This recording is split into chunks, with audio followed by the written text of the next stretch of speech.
Olá, minha gente, muito boa tarde. Pois é, viver não é preciso, aborto é necessário. Veja, existem muito mais coisas de modê do que você possa imaginar. Viver, que coisa é essa? Sabe, a única vida que interessa é a minha, a tua. O que faz aí? Está perturbando, está incomodando. Telefone, correio, valores éticos e morais. Puxa, o que é isso? Isso era apenas para complicar a minha vida. Veja, trabalhar para quê? Se eu sou uma pobre vítima social, se eu posso conquistar as coisas que não tenho na mão grande. Para que tudo isso que hoje você quer me colocar como sendo importante, se eu posso ter tudo isso apenas gritando, berrando, batendo o pé? E veja, é claro, isso não pode ser para todo mundo. Mas mesmo não sendo para todo mundo, sendo apenas para mim, já é o que interessa. Sou eu que pertenço aliás, o mundo pertence a mim, não eu que pertenço ao mundo. Veja, tudo isso citado são coisas de modê. Como disse, viver, telefone, correio, valores éticos e morais, casamento, olha que coisa mais de modê. A não ser, claro, que seja o casamento do homem com o homem, da mulher com a mulher, ou da mulher com uma mala, ou da mulher com uma estação de trem, ou do homem com um carro, ou da mulher com, enfim, inúmeras opções você tem. Então você já não precisa mais da linha, aspas, tradicional. Até porque ser tradicional é de modê. Então você teria que estar em que outra situação? É interessante porque a mulher pode casar com uma mulher e não deve casar com um homem. Muito bem. Então a mulher casa com uma mulher. Consequentemente, é porque ela se sente o macho da relação, né? Uma delas se sente o macho da relação. Muito bem, mas e se ela encontra, vamos supor, um outro macho que resolve ser uma fêmea? Como fica essa situação? Será que ela vai aceitar essa situação como sem preconceito e etc., né? Porque, afinal de contas, no mundo que ora estamos, as coisas têm que ser assim, ditadas por eles. Veja, nós encontramos, por exemplo, a Bíblia, que é o livro mais lido do mundo, mais traduzido e etc. Em contrapartida, nós encontramos o livro do Paulo Coelho, que está em pé de igualdade com o número de traduções, com a Bíblia e tal, e está em todos os lugares do mundo, etc. Mas a pergunta é, quais os valores que estão em um e em outro? Quer dizer, ou seja, nós chegamos ao cúmulo de realmente entender que tudo o que existia não tem valor. E não tem valor por quê? Porque é ditado por uma minoria, talvez, ou talvez uma maioria, que me diz que isso não tem valor. Mas que eu percebo ser uma grande mentira. Porque, afinal de contas, veja, tudo que aí está, de uma certa forma, foi criado para aí estar. E foi criado por quem? Exatamente por aqueles que são hoje relegados a segundo plano, são jogados ao lixo da história. Veja, Graham Bell não existe mais. Se duvidar, nem sequer existiu. assim como inúmeros outros.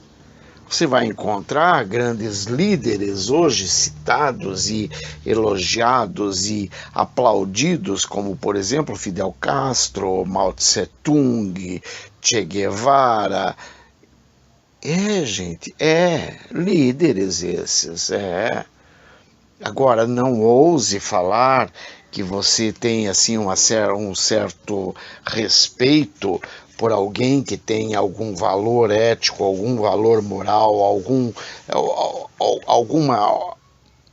algo que ele tenha contribuído para a humanidade, porque para eles isso não interessa. Isso perdeu o valor, porque quem determina o que tem valor, o que não tem valor, é justamente aquele que você menos espera. Tá? Você percebe que, sabe, tudo é contado segundo o ponto de vista daquele a quem interessa contar a história, e nada mais. E a história deixou de ter valores. Então nós percebemos que grandes nações do mundo, como os Estados Unidos, por exemplo, hoje não são consideradas nações democráticas, porque democrática é a República Democrática da China, é a República Democrática de Cuba, é a República Democrática da Venezuela, enfim, são as repúblicas democráticas mais sanguinárias e sanguinolentas que você pode imaginar, que são as democráticas. Um Fidel Castro que se perpetuou no poder durante 60 anos, esse era responsável por um país democrático, ao passo que o Brasil, vivido na década de 60 a 80, este era um país ditatorial, embora houvesse alternância de poder por meio de voto, embora indireto, mas existia voto. E esses votos levavam fulano, ciclano e de Beltrano ao poder, destituía tal e qual, e mesmo assim não era enquadrado como regime democrático, e sim como regime ditatorial. Por um outro lado, um país que está há 60 anos sob o jugo de uma única pessoa, com eleições totalmente fraudulentas, você observa até pelo fato de que a maioria da população votou no cara, então quer dizer, quando você obtém 90% de voto em urna, desconfie, tem alguma coisa errada. Nós vimos isso com Saddam Hussein, estamos vendo isso com Maduro, nós vimos isso com Fidel Castro, nós vemos isso na República Democrática da Coreia do Norte, com o anão diplomático lá que não sai do poder e que todas as eleições só dá ele, todo mundo ama ele, todo mundo gosta dele. Parece-me até, deve ser piada, mas parece-me até que ele decretou que o Natal não deve mais ser comemorado, e sim, no dia do Natal vão lembrar da morte da mãe dele ou da avó dele, uma coisa assim. Quer dizer, vejam, isso para eles, neste mundo que ora vivemos, é o que tem de maravilhoso, o que tem de conceitual, o que tem de, enfim, o que deve ser lembrado. Veja, o homem não é mais homem, a mulher não é mais mulher. Ambos não passam de um construto necessário para o continuismo da doutrinação do homem, da dominação do homem pelo homem. Olha só que coisa. Pois é, gente, então. E tudo passa a ser belo, maravilhoso mesmo, por que não dizer assim? Veja, o belo é o horrível, já dizia Marcel Duchamp. Ele era um dos ícones do movimento... esqueci o nome do movimento. E naquele movimento ele criou a situação de se colocar uma privada na sala de visitas, porque aquilo era belo, né? E imagine você entrar num ambiente e se depara com uma privada no meio da sala, e aquilo é o belo. Só poderia nascer de uma mente doente. Agora, veja, ele analisava o belo como sendo horrível, ou seja, o horrível é que passaria a ser o belo. Bem, é claro que não era bem isso que ele falou, não foi bem isso que ele disse. É importante que eu deixe esclarecido isto, porque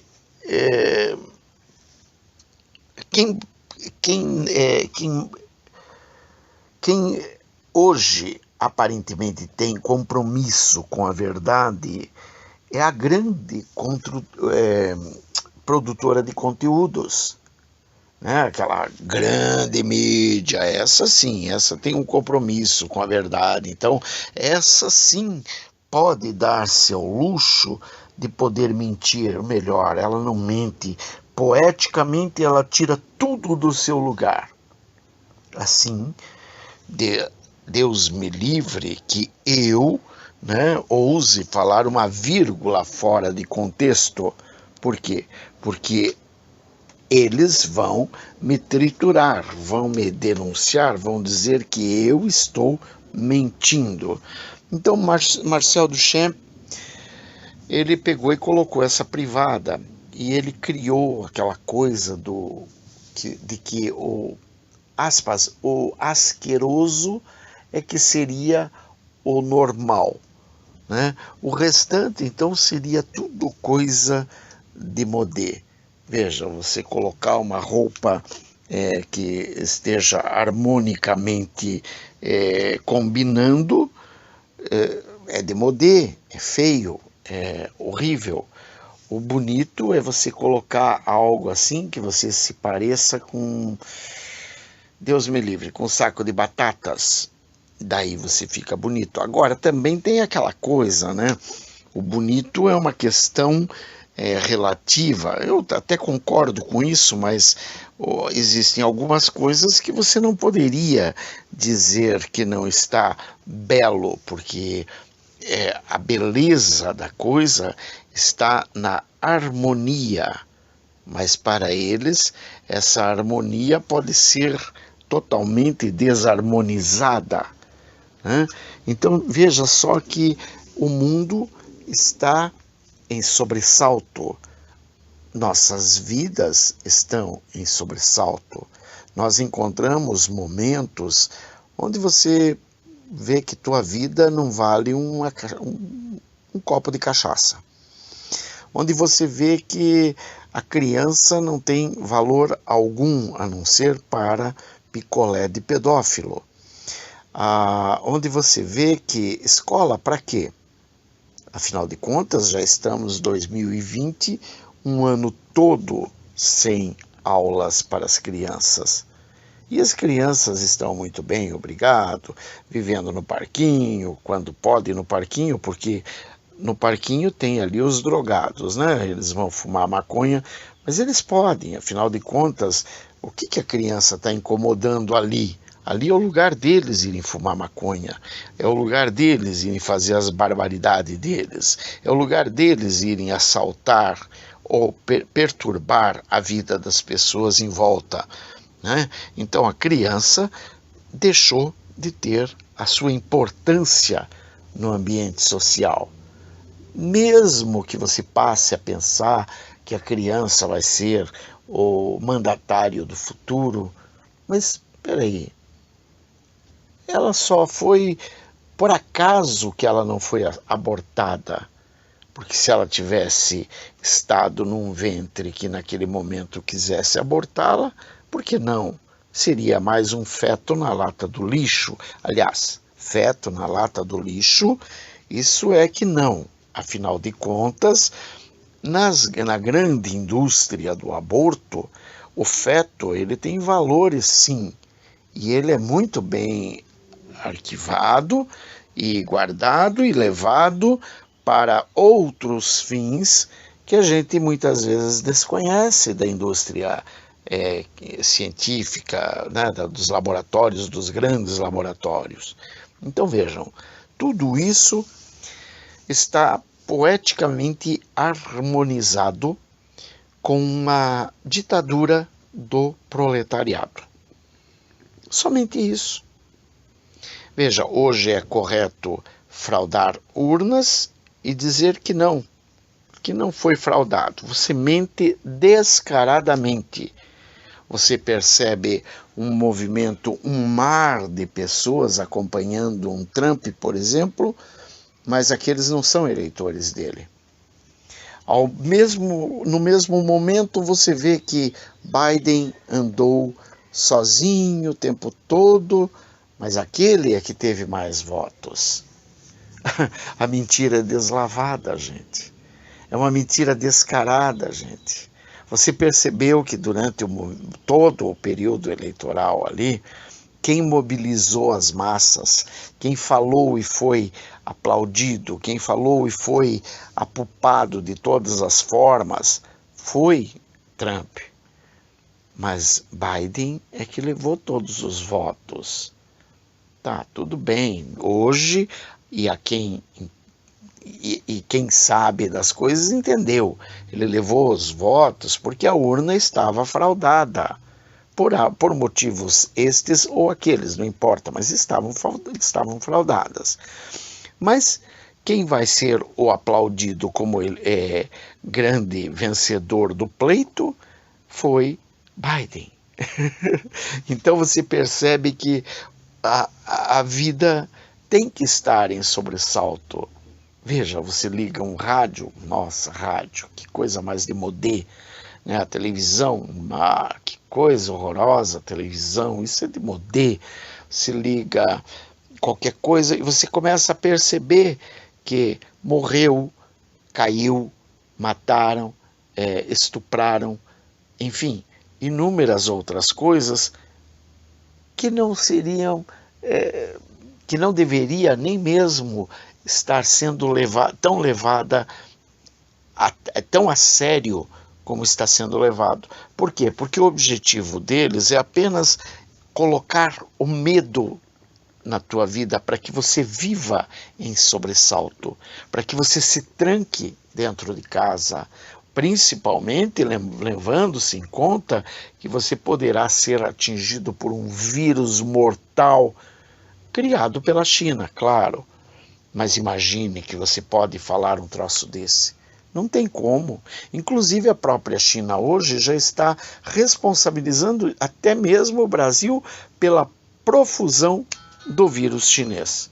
Quer dizer, o vírus criado por eles, quem difundiu foi o Brasil, através da carne que era exportada para eles, segundo eles, tanto que eles chegaram a, parece que faziam uma espécie de um bloqueio na compra da carne brasileira. E lógico, tem alguns idiotas no mundo que ainda vendem carne para eles. Era o caso de um grande boicote, mas não haverá. Por que não haverá? Porque eles têm o dinheiro, e o dinheiro compra o sorriso, e o dinheiro compra toda aquele salamaleque, toda aquela gentileza, enfim, tudo. Né? O dinheiro compra tudo. Dinheiro ou poder, inclusive, né? Porque, afinal de contas, se você não vender a China vai te atacar. Né? Ao contrário dos Estados Unidos, que esse sim era ditador, quando ele promovia sanções econômicas contra os países, né? Este que ataca e que vai direto e que pega e te diz na cara, você vai pagar por isso, como disse o diplomata chinês aqui no Brasil, quando o Eduardo Bolsonaro ousou falar mais grosso contra a China, o diplomata disse que o Brasil iria pagar por aquelas palavras do Eduardo Bolsonaro. Então você percebe que sim, é para que tua vida esteja em sobressalto constante. Bom, minha gente, eu não sei se isso vai te servir para alguma coisa. A verdade é que esse é o assunto. Analise, pense. Seja sempre muito, muito bem-vindo. Que Deus te abençoe. Beijos. Bye. Fui.